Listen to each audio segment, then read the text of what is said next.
But there's just one advice. We got a few minutes, so we just discuss this. The other day, maybe last week sometime, I was explaining to you that, it is so imperative, so important that a person links himself up with a sheikh or with some pious alim, some pious mufti, but must be muttaqi, right? So then whenever there are differences of opinion, whenever there's like lot of gray areas, there's confusion, right? You can just refer to that person, and then whatever guidance the person gives you, you follow that guidance, and then on a personal level, we won't have any confusion. We have got our guidance, we take our cue from our elder, and we continue with that, right? So in this, relationship that you will have, whether it is with your sheikh or some pious alim that you refer to, right? We must remember this,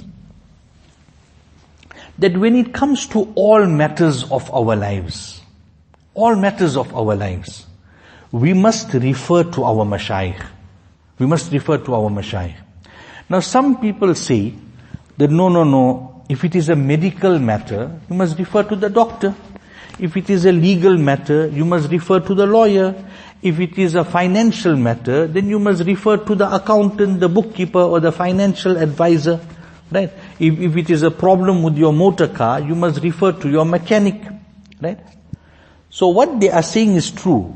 That is true. I mean, if a person has got a medical problem, you can't expect to go to a mechanic now to sort out a medical problem. The mechanic may be very good in his diagnosis of the motor car and fixing the motor car. But what is he going to know about your medical situation, right? And in the same light, if you've got a legal problem, you can't go to the doctor. But the doctor may be very good in his medical profession, right? In diagnosing the patient and giving, giving the medicines, etc., what tablets must take or what diet to follow, etc. He may be very good in that, but when it comes to legal matters, then he's not too clued up with that, and vice versa, right? So, an alim, for example, or your sheikh, for example, he cannot diagnose your sickness, right? He can't diagnose your sickness. For example, you got now some pains in the body, or you got some infection or whatever. Now, you can't go to the sheikh and say, no, I got infection in my throat now, please, can you check me up? I mean, that's not his field, right? His field is your islah, your guidance, etc. However, be that as it may, right? Be that as it may, that whatever problem you got, you will have to go to the professional in that field. But even after going to that professional in the field, before doing what that professional tells you to do, you still have to go back to your sheikh. You still have to go back to your akabir ulama. You still have to go back to your mufti. Why? Because we are Muslims. We are Muslims.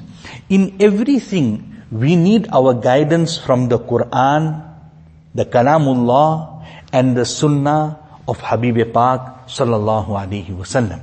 Right? Let's take one or two examples. Say you go to a doctor, right? So the doctor will diagnose you. He'll diagnose you, and now he will offer you some treatment. Right? Now he gives you one or two options that this is a treatment you must take. Right? Now this treatment can either be allowed in the Sharia or it is disallowed in the Sharia. Now how are you going to know that? You have to go back to your ulama. You have to go back to your mashayikh. Right?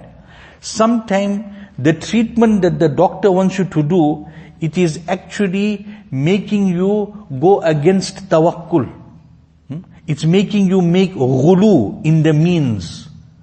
So you'll go back to your sheikh, right? And then your sheikh will advise you, that do this or do that or try that, or you know what, this type of treatment is not in conformity with the Sharia, you cannot use this treatment, although the doctor prescribed it. From a medical perspective, in the doctor's knowledge, that is the best treatment for you, although the doctor prescribed it, but the doctor doesn't know Shariat. So you have to go back to your akabirin, and they will then advise you. Right? For example, there's a legal matter. You have gone to the lawyer. Right? The lawyer tells you, no. This matter here, we have to take it head on. We have to go to court, and this is the best way, and you got a very, very strong chance of winning the case. Right? So that's from a legal perspective. But then you go back to your sheikh, and your sheikh tells you, you know what, forget about it, drop the charges, make that person maaf. Now that is better for you from the dini perspective. Right? The lawyer will be upset with you because he's got a winning case. Right? Hazrat Rahmatullah Alayhi, what he used to say, a bad out of court agreement is better than a good court case. Right?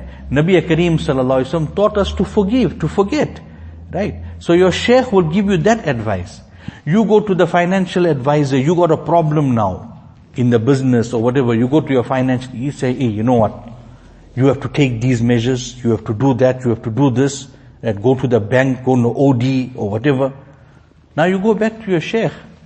Your sheikh will tell you, no, sell your assets.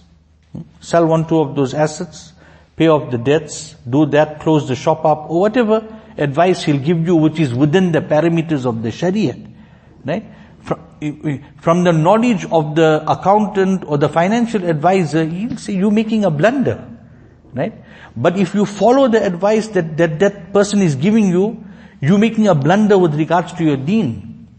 You go to the mechanic tells you, no, you need this part here for your motor car, but this part is very expensive. Right? But then he tells you, look here man, I can make a plan for you, on the black market, I can get for you one part, original part, but it's, quarter the price, but it's from the black market. Now you go to your sheikh and say, this is my problem now. This part is cost 50,000 rand. I haven't got the 50,000 rand. But my mechanic says that he can make a plan, he can get me the part for 15,000 rand or 10,000 rand. What am I supposed to do? So now your sheikh will advise you, that is haram. You can't do that. You can't buy stolen goods on the black market. It is haram, you don't do it. So this is why it is so important that we stay linked up. We stay linked up with our akabir, with our mashayikh, right? With our muftis, right? And don't hop around. As I said, choose one for yourself and stick to it. Because whether it comes to your medical, whether it comes to your financial, whether it comes to business related, whether it's a family related issue, whether it's a motor car related issue, whatever issue it is, we are Muslims. We will have to follow the Shariat. Whether it's a school issue for your child, any issue, we still bound by the Shariat. It's not that because I got a medical problem, I'm no more bound by the Shariat, or because I got a legal problem, I'm no more bound by the Shariat, or because I got a financial problem, now I'm no more bound by the Shariat. Shariat only works in the Masjid and the Madrasa and on Eid day. On other days now I must follow other things. No. At all times we are bound by the Sharia and we have to act according to the Sunnah. So this is why, whatever matter it may be, we have to go back to our mashayikh and get advice from them, and they will then advise us to do things which will make Allah Ta'ala happy, which will please Allah Subhanahu wa Ta'ala, because they know what the limits are, they know when we are going overboard, they know what is permissible, impermissible, they know when we are now making ghulu and we overdoing it with asbab, what is going against tawakkul, yaqeen, etc. They will be able to explain to us. So they may not be professionals in the medical field, legal field, medical field, all that. They may not be professionals in all that, but they are professionals in the Sharia. And whatever the people in those fields tell us to do, it is subjected to the Sharia. Allah subhanahu wa ta'ala give me tawfiq, give you tawfiq, grant the entire ummah tawfiq. Wa akhiru da'wana alhamdulillahi rabbil alameen.